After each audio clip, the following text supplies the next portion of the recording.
story, 52 Friends. I thought it might be fun, maybe once a quarter-ish, for me to post a video and just walk you through step by step my process, okay? So I've already done a few things, but this is what I've done, okay? So I have dealt myself a hand, okay? So I am doing a page, a things page. I am starting with story. I need to say it with conversation, and I have to mix it up. So after I drew those cards, you know, it's different every time a little bit, right? But it takes me a few hours, maybe up to a couple days for me to think about, okay, you know, what topic can I, what topic can I apply to this set of cards? So as soon as when I draw the story, like start with the story, and it's so interesting for me to say this, but that's kind of hard, right? I have to think of something maybe I've already written, or I have to think about a story that I want to write. In this case, I thought about, and maybe this is something you could try, I thought about a story that we love to tell in our home. And the story is of how we discovered something called dark chocolate coconut cake. It's kind of a funny story. And so as I was mentally reviewing, you know, stories that we tell a lot, this one popped up, and like bonus because it includes a conversation. Like part of the story is a conversation, my boys saying something to me. And this happened a number of years ago. The other reason that this story fits these cards is because I have to mix it up, and I do have pictures. It says 3 or more photos taken on different days. So man, I'm so lucky that back a couple months ago when I was teaching another class called 20 and 20, I challenged my students and myself to document the steps of a recipe or food, just to, you know, to focus on food and photographing food.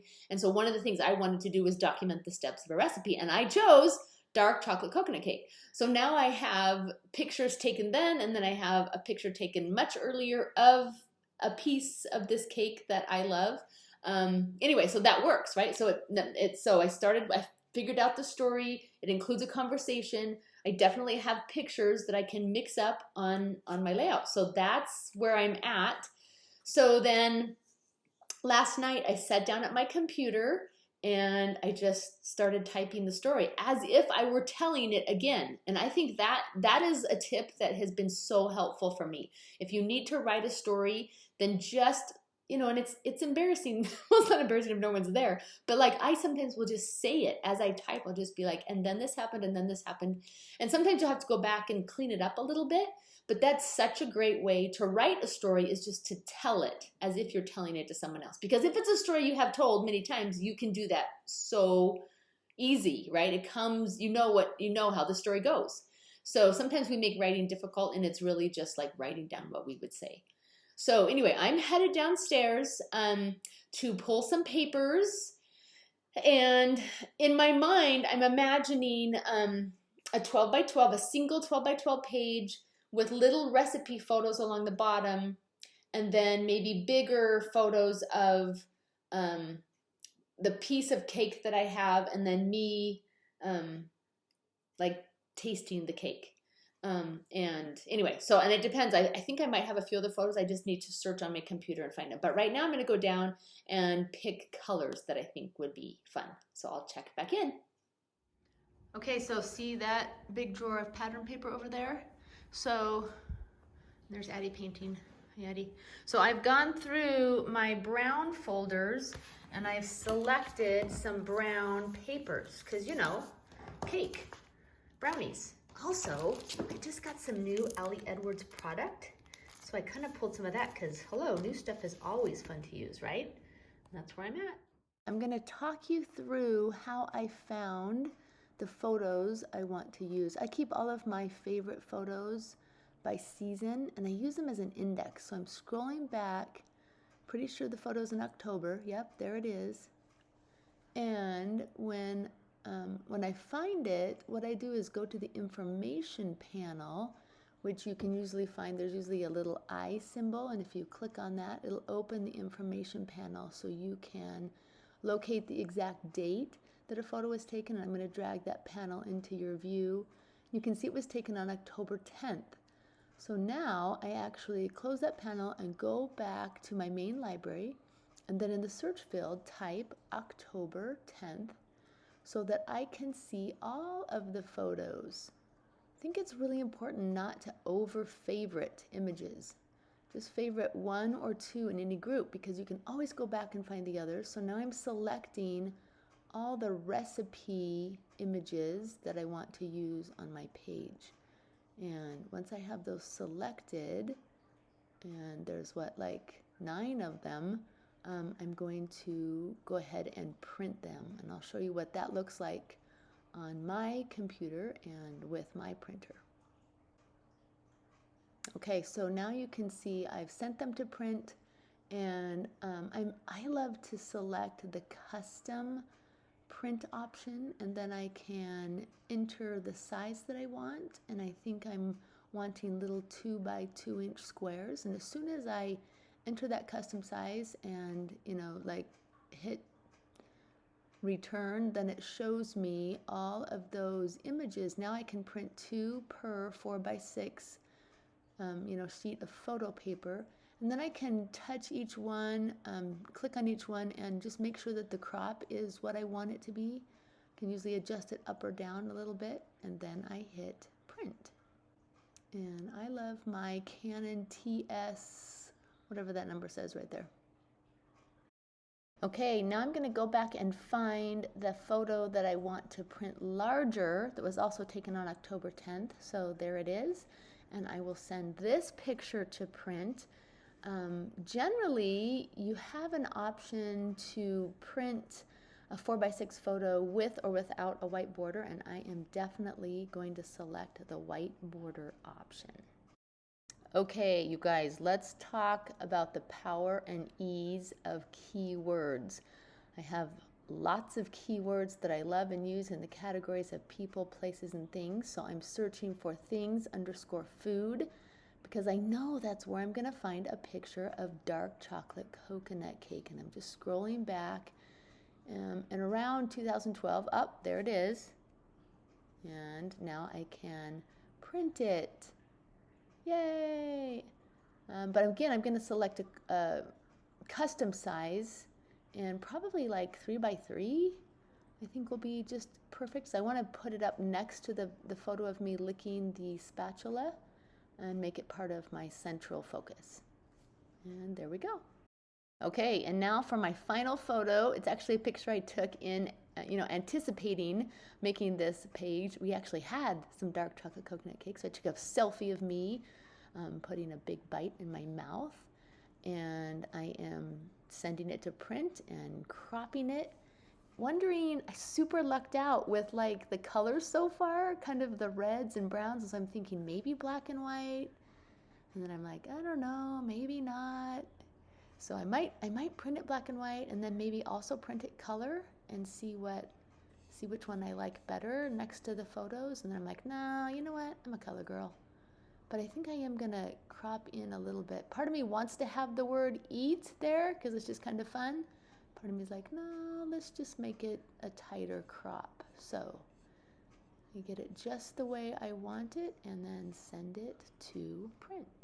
Okay, so now I'm just trimming out my photos. When I printed, as you saw, when I printed my 2-inch by 2-inch photos, they look like this. And then I just used my seriously old, trusty paper trimmer.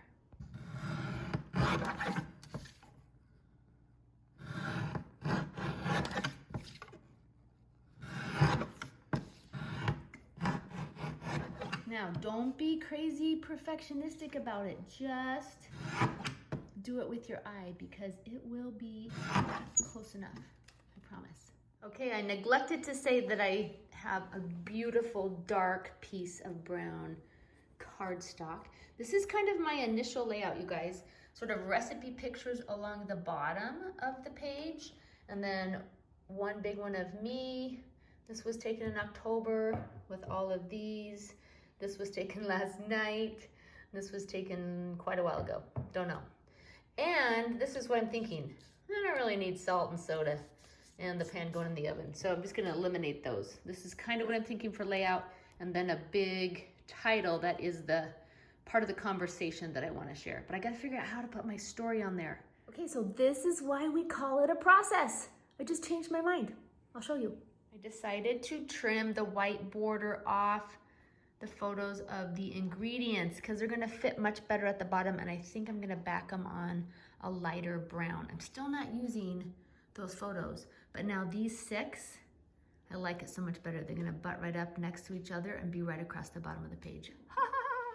Okay, before I add this strip, I want to ink up the edges a little bit. So this is a super old but still works Tim Holtz Distress ink and a worn out spongy dauber, but I'm just darkening the edges because hello, chocolate. Hey, look, I went and got my brown bin of embellishments, and I'm liking that ribbon and baker's twine. Hello, baker's twine. How perfect is that? Okay, now I gotta figure out the story, and look what I just ordered from Amazon. A whole stack of colorful envelopes, and there's brown. Okay, so what if, initially I thought I could go like that and layer photos on top, but I really want a big title, so I think I might put the envelope behind the page, and then it's actually got this little strip of adhesive, but I think I'll just cut the envelope off right there, and also there'll be a little bit of flap on the front, and then I can maybe secure it with something. So you would lift up to pull the story out that way. Kind of clever, huh? Okay, back to my computer where I have formatted my story, and now I think it would be super fun, just because of this Mix It Up challenge, I want to find a super old picture of actual, like what my kids would call real brownies. So I'm going back to that keyword, things_food, and see, look at that, back like in 2007. There's the kind of brownies Mom used to make. So I'm going to grab that image, and it has to download, but I'm going to drag it off onto my desktop. And then, you guys, since I'm just working in a word processor, I'm on a Mac, so it's Pages, but I can just grab that photo and then drag it into my Pages document. And then I can adjust the size and the style, add like a border so that it looks like a photo. And I just think that's super fun. So I have photos on my layout, but then I also have this older photo embedded in my actual story. And I think I also want to add like a text box and just label that image so that, and then what I will do is on my computer, in Pages, I need to sort of group those two things together, the image and the text box.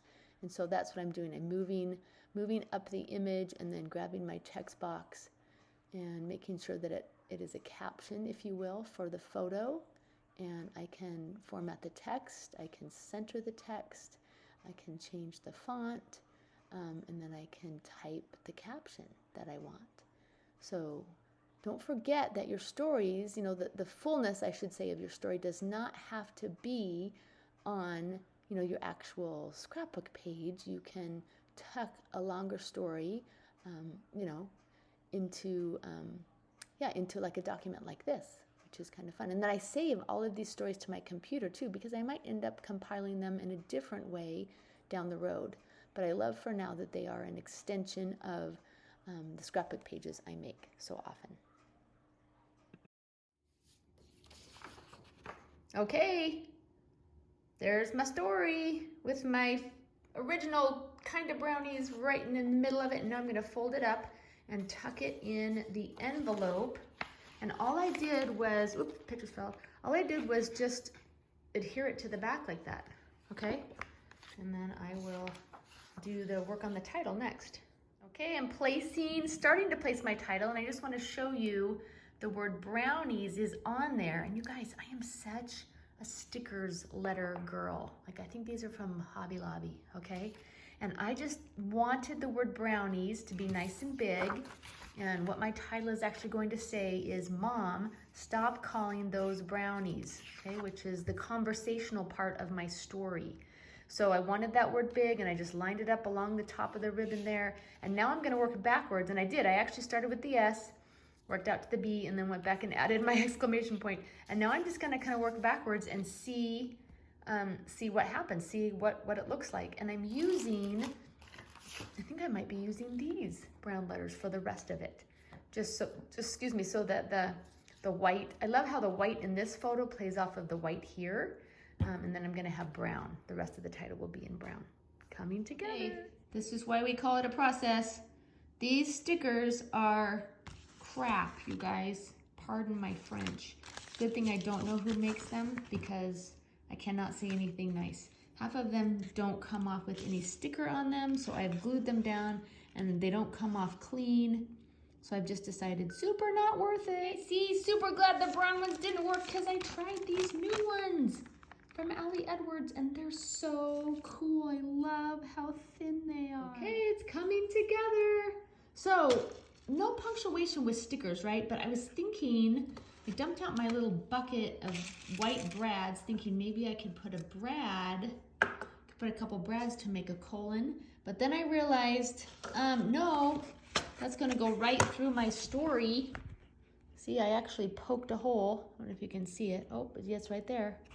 Anyway, so I'm just gonna use, hello, little dots. Try that out. Okay, there's my colon. And then I added, look, with these letters, super old, but I love them, from Adornit. So the recipe, dark chocolate coconut cake. And then right up here, you guys, this is where I am going to use a brad. And I'm going to use, what do we call these? I think we call them a photo turn. Okay, I'm gonna use that right there to hold the top of my envelope down so that you can let it go and pull out the story. So fun, I think it's done. Maybe I need an embellishment right there, right there, right there. Okay, I'm back and I'm done. You wanna see? I mean, you already saw. But it turned out cute, I like it. Kind of probably looks weird with this camera, but I am going to read you the story, okay? Because that's what this is all about, you guys. It's a little bit long, but I think it's fairly fun. So here we go. Pulled it out of its pocket. Goes like this. Dark chocolate coconut cake. I love brownies so much that in 2007, I actually kept track of every single brownie I ate. In a brownie tracker scrapbook. Today, when you scroll my desserts I eat board on Pinterest, it is one long brown blur. What's clear is that I am still in pursuit of anything chocolate and gooey. Back in 2012, I embraced my gluten intolerance, and I started pinning recipes to try. I tried, and I tried, and I tried to find anything that didn't require wheat flour and refined sugar and still approximated the experience of eating a brownie. Then one day I tried a recipe I had pinned and I liked it. I really liked it. It was almond flour and coconut oil, honey, eggs, and cocoa powder. And when I sprinkled mini chocolate chips on top, the healthy kind, and I didn't overbake it, it came out dark and gooey and very, very rich. I had found my gluten-free brownie recipe and I was thrilled. I tweaked ingredient portions here and there. In the process of practice makes perfect, and my husband was my ever-willing test kitchen guinea pig. With each batch, he would report, a little dry this time, or maybe a tad too sweet. But in general, he was sold. This recipe for paleo brownies did not raise his blood sugar, and for that reason alone, they became his new favorite treat. My kids were definitely not as enthusiastic. That's the part that I bold right there. They were still missing the old Costco box brownies and quote unquote real chocolate chip cookies that I had made for years. But it was too late. And sadly, I'm not the kind of mom that makes something with chocolate in it that she can't eat. One Sunday, I decided I was ready to go public. We were feeding the missionaries. And so after dinner, I told them I had prepared gluten-free brownies. They said, yeah, sounds good.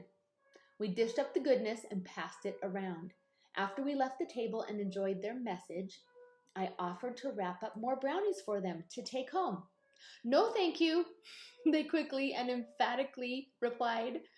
I didn't think much of it until after we closed the door behind them, and my boys, nearly simultaneously, turned to me and exclaimed, Mom, stop calling those brownies.